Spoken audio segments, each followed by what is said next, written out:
So basically ఇప్పుడు monsoon కాలంలో ఏమవుతుందంటే మనకి వర్షాలు పడటం వల్ల ఎక్కడికక్కడ నీళ్లు నిలిసిపోయి వాటి వల్ల అక్కడ మళ్ళీ మనకి దోమలు అవన్నీ బ్రీడింగ్ అయ్యి దోమల నుంచి వచ్చే ప్రాబ్లమ్స్ వచ్చే జ్వరాలు అవన్నీ మనకి ఈ సీజన్లో ఎక్కువగా కనిపిస్తుంటాయి.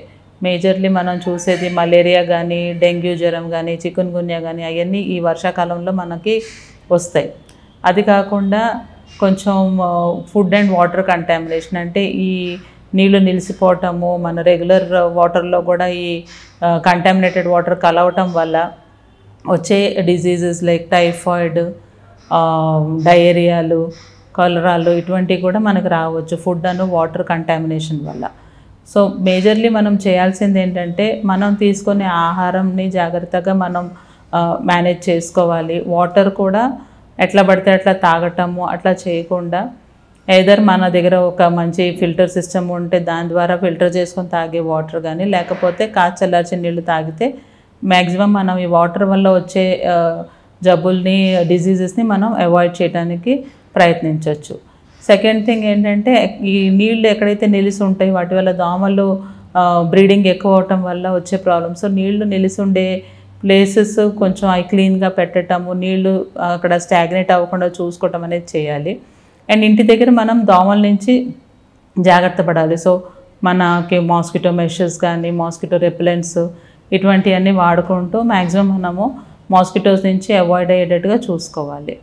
సో ఫుడ్ జాగ్రత్త, వాటర్ జాగ్రత్త, ఈ స్టాగ్నేషన్ అను మాస్కిటోస్ నుంచి కొంచెం మనం జాగ్రత్తగా మేనేజ్ చేసుకుంటే దాదాపుగా మనకి వర్షాకాలంలో రావాల్సిన ఈ హెల్త్ హజార్డ్స్ నుంచి మనం దూరం ఉండొచ్చు.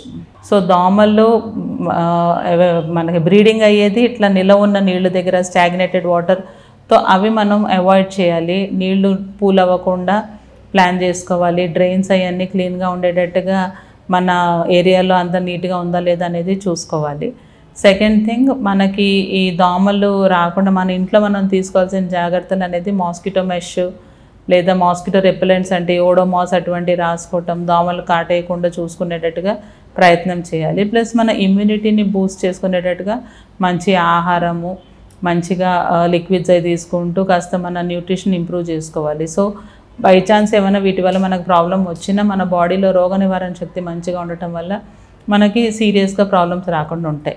అండ్ ఇన్స్పైట్ ఆఫ్ దిస్ మనం ఎన్ని జాగ్రత్తలు తీసుకున్నా కూడా ఒకవేళ ఏమైనా మనకి సిమ్టమ్స్ కనిపించినా, సడన్గా జ్వరం రావటం, ఒళ్ళు నొప్పులు రావటము, బాగా డీహైడ్రేట్ ఫీల్ అవ్వటం ఇటువంటివి ఉన్నప్పుడు సొంత వైద్యం చేసుకోకుండా మెడికల్ అటెన్షన్కి వెళ్ళటం కరెక్ట్గా ఉంటుంది. సో వాళ్ళు ఇంకా చూసి మీ సిమ్టమ్స్ బట్టి మీకు రాసిన మెడిసిన్స్, ఏమైనా బ్లడ్ ఇన్వెస్టిగేషన్ చేయాలంటే చేయించిన దాన్ని బట్టి ఫర్దర్ మేనేజ్మెంట్ ఎట్లా ఉంటుందో అనేది మీ డాక్టర్ ప్లాన్ చేస్తారు.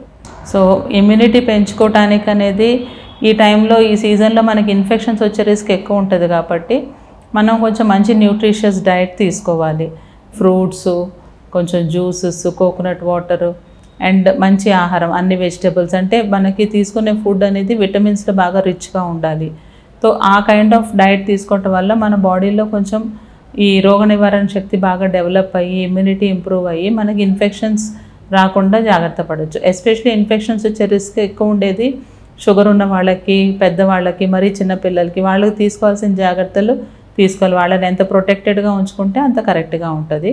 సో దట్ వాళ్ళ రెసిస్టెన్స్ కొంచెం లోవర్ సైడ్లో ఉండటం వల్ల త్వరగా వాళ్ళకి ఇన్ఫెక్షన్స్ ఛాన్సెస్ ఉంటాయి కాబట్టి ఆ పాపులేషన్ని మనం ఎక్కువ కేర్గా చూసుకోవాలి.